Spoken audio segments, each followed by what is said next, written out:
आज का पहला पाठ नबी दानियल का ग्रंथ अध्याय 13 पसंख्या 1 से 9, 15 से 17, 19 से 30, 33 से 62। मैंने कुछ भी नहीं किया, फिर भी मुझे मरना होगा। लोगों ने सुसाना को प्राणदंड की आज्ञा दी। इस पर सुसाना ने ऊंचे स्वर से पुकार कर कहा, हे शाश्वत ईश्वर, तू सब रहस्य और भविष्य में होने वाली घटनाएं जानता है। तू जानता है कि इन्होंने मेरे विरुद्ध झूठी गवाही दी है।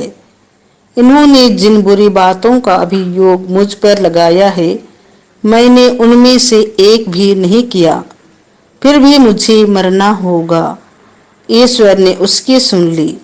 जब लोग उसे प्राणदंड के लिए ले जा रहे थे, तो ईश्वर ने दानियल नामक युवक में एक दिव्य प्रेरणा उत्पन्न की। वह पुकार कर कहने लगा, मैं इसके रक्त का दोषी नहीं हूँ। इस पर सब लोग उसकी ओर देखने लगे और बोले, तुम्हारे कहने का अभिप्राय क्या है? उसने उनमें खड़ा होकर कहा, हे इस्राएलियों, आप लोगों की बुद्धि कहाँ है, जो आप जांच और पूरी जानकारी के बिना इस्राएल की पुत्री को प्राणदंड देते हैं। आप न्यायालय लौट जाएं, क्योंकि इन्होंने इसके विरुद्ध झूठी गवाही दी है। इस पर लोग तुरंत लौट गए और नेताओं ने दानियल से कहा, आइए हमारे बीच बैठिए और हमें अपनी बात बताइए, क्योंकि ईश्वर ने आपको नेताओं जैसा अधिकार प्रदान किया है।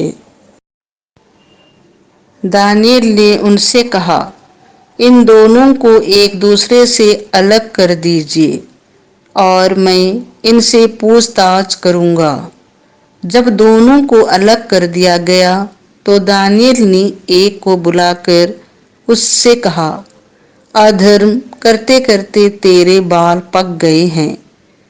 अब तुझे अपने पुराने पापों का दंड मिलने वाला है। तू निर्दोषों को दंड देकर और दोषियों को निर्दोष ठहराकर अन्यायपूर्वक विचार किया करता था, जबकि प्रभु ने कहा है, तुम निर्दोष और धर्मी को प्राणदंड नहीं दोगे। अब यदि तूने इसे देखा, तो हमें बता कि तूने किस वृक्ष के नीचे दोनों को एक साथ देखा। उसने उत्तर दिया, बाबुल के नीचे। दानियल ने कहा, इतना बड़ा झूठ बोलकर तूने अपना सिर गंवा दिया है। ईश्वर के दूत को ईश्वर से यह आदेश मिल चुका है कि वह तुझे दो टुकड़े कर दे। दानियल ने उसे ले जाने की आज्ञा देकर दूसरे को बुला भेजा और उससे कहा, तू युदा का नहीं, कनान की संतान है। सौंदर्य ने तुझे पथभ्रष्ट किया और वासना ने तेरा हृदय दूषित कर दिया है। तुम लोग इस्राएल की पुत्रियों के साथ इस प्रकार का व्यवहार करते थे और वे डर के मारे तुम्हारा अनुरोध स्वीकार करते थे। किंतु यह यहूदा की पुत्री है, जो तुम्हारे अधर्म के सामने नहीं झुकी है। तो मुझे बता, तूने किस वृक्ष के नीचे दोनों को साथ देखा? उसने उत्तर दिया, बतूल के नीचे। इस पर दानियल ने कहा, तूने भी इतना बड़ा झूठ बोलकर अपना जीवन गंवा दिया है। ईश्वर का दूत हाथ में तलवार लिए प्रतीक्षा कर रहा है। वह तुझे दो टुकड़े कर देगा और तुम दोनों का सर्वनाश करेगा।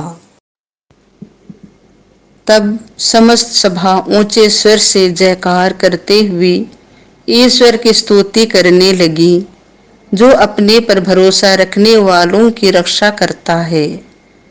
दानियल ने उनके अपने शब्दों द्वारा दोनों नेताओं की गवाही असत्य प्रमाणित की थी, इसीलिए लोग उन पर टूट पड़े और उन्होंने मूसा की संहिता के अनुसार उन दुष्टों को वह दंड दिया जिसे वे अपने पड़ोसी को दिलाना चाहते थे, और लोगों ने दोनों का वध कर डाला। यह प्रभु की वाणी है। संत योहन के अनुसार पवित्र सुसमाचार अध्याय 8 पद संख्या 1 से 11। तुम में जो निष्पाप हो वही सबसे पहले इसे पत्थर मारे। ये सो जैतून पहाड़ चले गए और वह बड़े सवेरे फिर मंदिर आए। सारी जनता उनके पास इकट्ठी हो गई थी और वह बैठकर लोगों को शिक्षा दे रहे थे। उस समय शास्त्री और फरीसी व्यभिचार में पकड़ी गई एक स्त्री को ले आए और उसे बीच में खड़ा कर उन्होंने यीशु से कहा, गुरुवर, यह स्त्री व्यभिचार करते हुए पकड़ी गई है।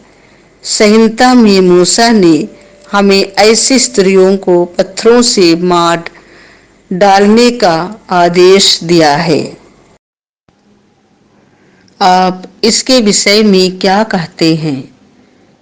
उन्होंने यीशु की परीक्षा लेते हुए यह कहा, जिससे उन्हें उन पर दोष लगाने का कोई आधार मिल जाए। यीशु झुककर उंगली से भूमि पर लिखते रहे। जब वे उनसे उत्तर देने के लिए आग्रह करते रहे तो यीशु ने सिर उठाकर उनसे कहा, तुम में से जो निष्पाप हो वही सबसे पहले इसे पत्थर मारे। और वह फिर झुककर भूमि पर लिखने लगे। यह सुनकर बड़ों से लेकर छोटों तक सबके सब एक एक करके खिसक गए। यीशु अकेले रह गए और वह स्त्री बीच में खड़ी रही। तब यीशु ने सिर उठाकर उससे कहा, नारी, वे लोग कहाँ हैं? क्या एक ने भी तुम्हें दंड नहीं दिया? उसने उत्तर दिया, महोदय, एक ने भी नहीं। इस पर यीशु ने उससे कहा, मैं भी तुम्हें दंड नहीं दूंगा। जाओ और अब से फिर पाप नहीं करना। यह प्रभु का सुसमाचार है।